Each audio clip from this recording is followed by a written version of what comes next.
Over the past 8 months, I designed, prototyped, and built a fully functional virtual reality motion simulator. But words don't really do it justice, so I've made this video telling the story of how I built my simulator. I began by researching similar projects done by other makers. I used what I learned from their projects to CAD out a very basic design for my platform and order some of the electronic components. I built this first design out of 2x4s using a miter saw I had borrowed from a friend. I attached the motors I had ordered to the frame, spent 2 days trying to figure out why they weren't moving, another day on why the software wasn't working as intended, and then I was off to the races.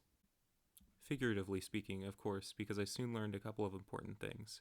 First, the motors I had purchased from China weren't powerful enough to lift even the chair, let alone me. And second, much of the frame, especially on and around the joints, needed to be reinforced in order to endure the stresses which I intended to apply. At this point, I felt like I was in way over my head. It's normally about this time in a story that a miracle occurs, and mine is no different. I soon found Wally, who would mentor me throughout the rest of the project. Wally had years of machining and engineering experience, a machine and wood shop in his garage, and lived just 2 blocks away.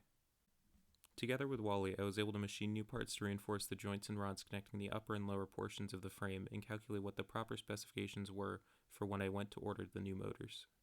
A week or 2 later, I found exactly the motors I needed, and after negotiating a 10% discount from the manufacturer in China, I had only to wait another 6 weeks until the motors were delivered. The period of time from this point until finishing the first working version of the simulator was a blur.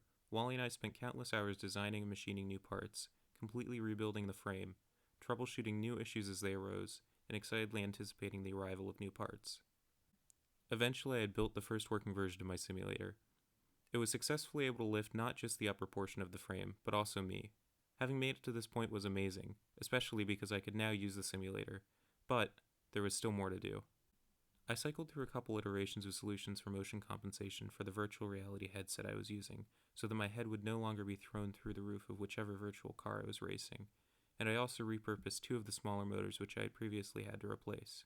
I mounted them to the upper platform, and using 2 springs, attached both sides of the harness I was using to levers on each motor in order to be able to dynamically increase or decrease the tension on the harness while driving to simulate the forces of braking.